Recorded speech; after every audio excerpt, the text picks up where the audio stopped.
We got a problem. Race is always in the room. Black people live in an age where culture is being completely exploited. We were confronted with negative stereotypes that we found our kids drowning in.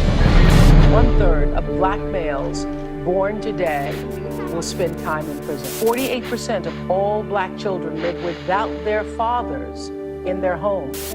In almost every school we've gone to, we've confronted an issue where the African American test scores were below everyone. And what this test is saying is black students are stupid.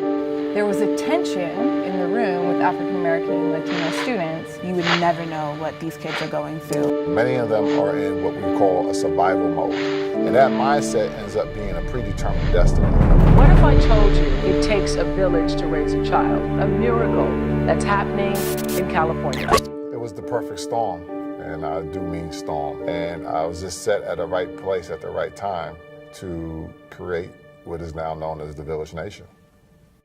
The Village Nation comes from an African proverb that says it takes a village to raise a child. It's a program designed to get kids to make better choices, to empower them, to get them to value themselves, for them to be reconnected to their legacy, to their heritage, to the greatness that's within them. And through that, they develop a greater value for themselves, for their future, and the role that education plays in that. I was born and raised in Brooklyn, New York. At the time, I did not know that I had dyslexia. And so at 17, I went into the Marines, and it exposed me to things and places that I could never imagine. And I wanted to know more, and I wanted to be more educated, and I wanted to learn more.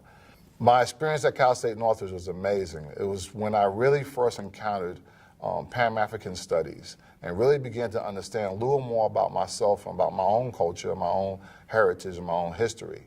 I thought about the African American kids in my community throughout this country and how little they know about themselves and how little they know about the contributions they have made to not just this country, but to the world as a whole.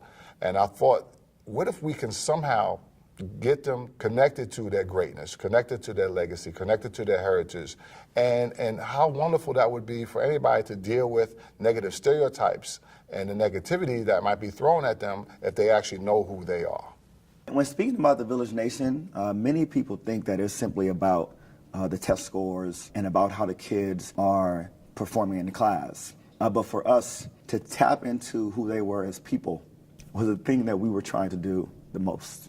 What we wanted to do was take them back to a place and a time where they were kings and queens, where they were rulers. We wanted them to understand the role that education has always played in their lives and how they've always been the ones that have educated this earth. In doing that, we found that these kids began to want to be fed more. They were starving for that information.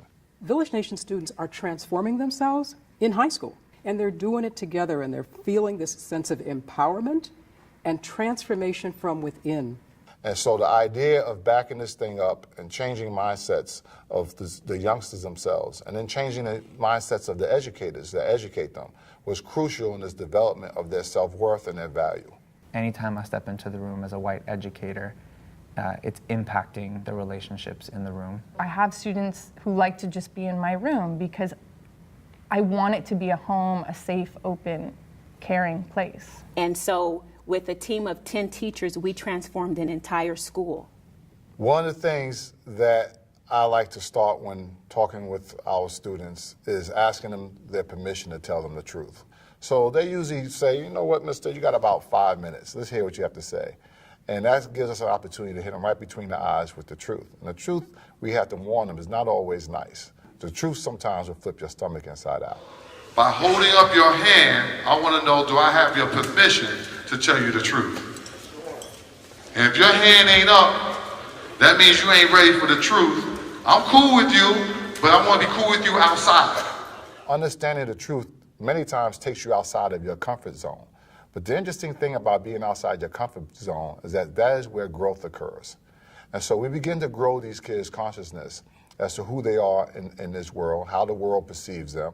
We called that first assembly. We made sure it was a black assembly, black students only. To witness that assembly and to get a different perspective on this whole group of people was mind-blowing, because at the end of the assembly, They were all in tears, and they just couldn't believe what they had witnessed.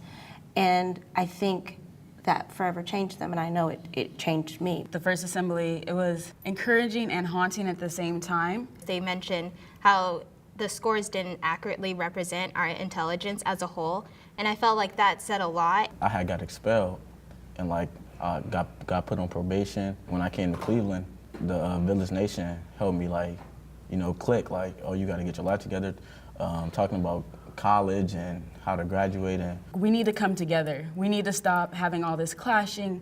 We make up the bottom part of these test scores repeatedly, and we need to do something about it. One of the things that is most impressive about the Village Nation is impact. There's measurable impact. Now, in California, we have something that is known as API, which is the Academic Performance Index.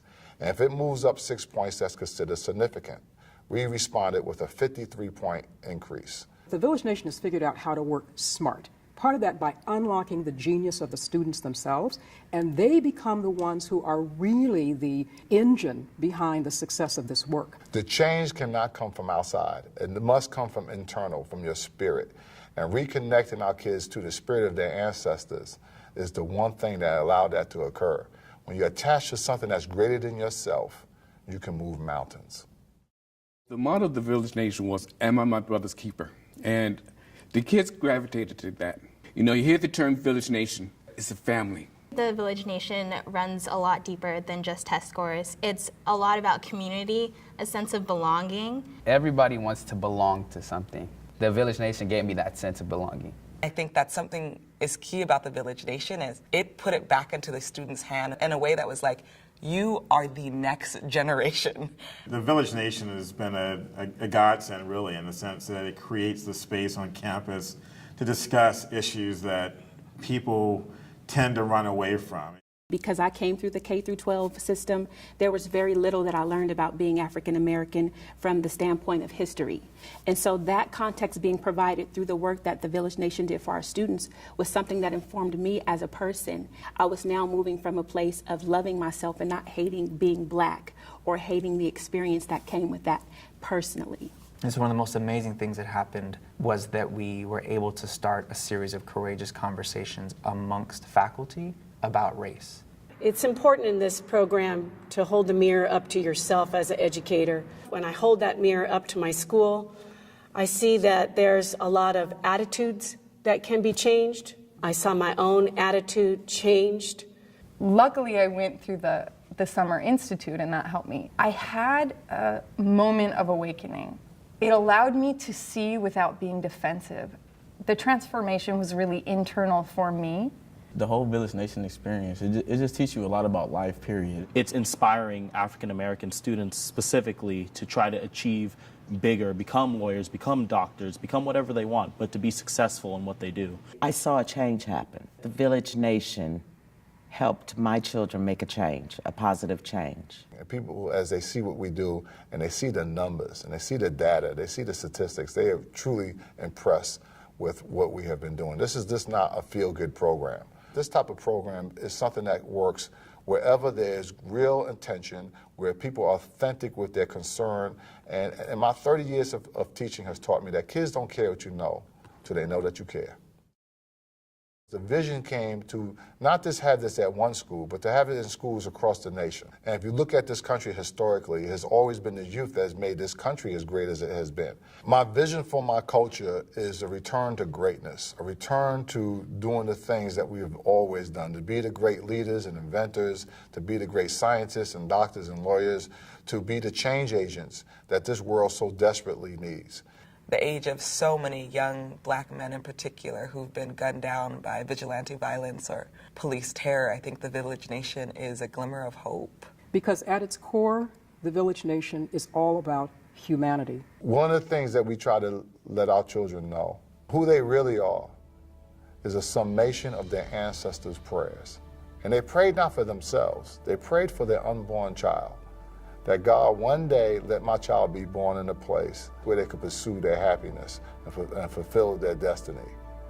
This is that time and this is that place. To know somebody really was going to be affected by what I did with my life after made me care more. Our children are not just a summation of their ancestors' prayers. They are also the summation of their unborn children's prayers. Their children are praying, Mom, Dad, please make this a safe place for me to come to. Please make this a place where there's relative peace and where I can pursue my dreams as well. Please do that. That is the greatness of being connected to something bigger than yourself.